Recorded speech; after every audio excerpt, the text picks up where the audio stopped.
আসসালামু আলাইকুম। দেখতে পাচ্ছেন জেলা প্রশাসকের কার্যালয় লালমনিরহাট একটি নিয়োগ বিজ্ঞপ্তি দেওয়া হয়েছে। এখানে লালমনিরহাটের জেলার স্থায়ী বাসিন্দাগণ আবেদন করতে পারবেন। তো আজকের ভিডিওতে আমরা আলোচনা করব কি কি পদে আবেদন করা যাবে, আবেদন করার যোগ্যতা, কবে আবেদন শুরু হবে এবং কবে শেষ হবে বিস্তারিত।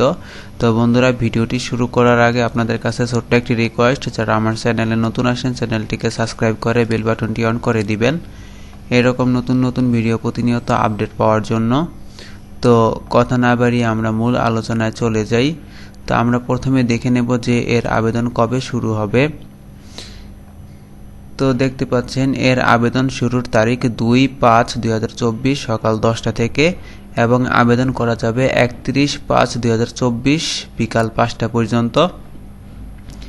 আবেদন করার জন্য একটি ছবির প্রয়োজন পড়বে। ছবির সাইজ হবে 300x300 পিক্সেল এবং একটি স্বাক্ষরের প্রয়োজন পড়বে। স্বাক্ষরের সাইজ হবে 300x80 পিক্সেল।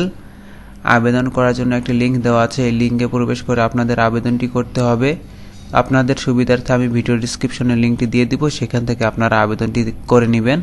তো আমরা এখন দেখে নেব যে কী কী পদে আবেদন করা যাবে।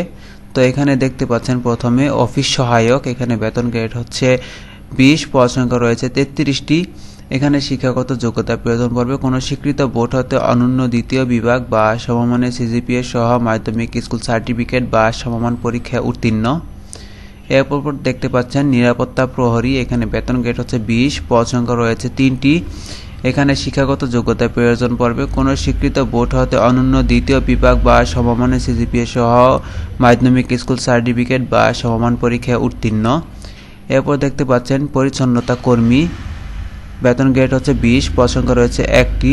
এখানে শিক্ষাগত যোগ্যতার প্রয়োজন পড়বে কোনো স্বীকৃত বোর্ড হতে অনন্য দ্বিতীয় বিভাগ বা সমমানের সিজিপিএ সহ জুনিয়র স্কুল সার্টিফিকেট অর্থাৎ জেএসসি বা সমমান পরীক্ষায় উত্তীর্ণ হতে হবে।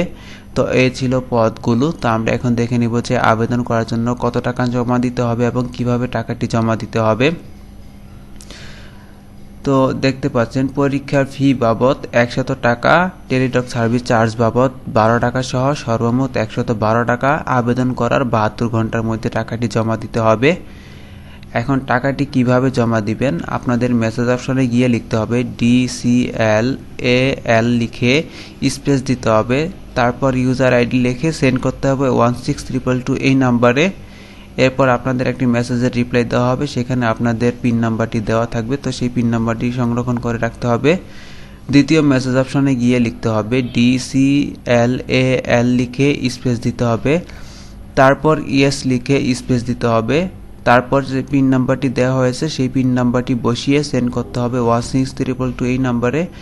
এরপর আপনাদের আরেকটি মেসেজের রিপ্লাই দেওয়া হবে, সেখানে আপনাদের ইউজার আইডি এবং পাসওয়ার্ড দেওয়া থাকবে, সেটি আপনাদেরকে সংরক্ষণ করে রাখতে হবে। তো এই ছিল মূলত আলোচনা। তো আশা করছি আপনাদের ভিডিওটি ভালো লেগেছে।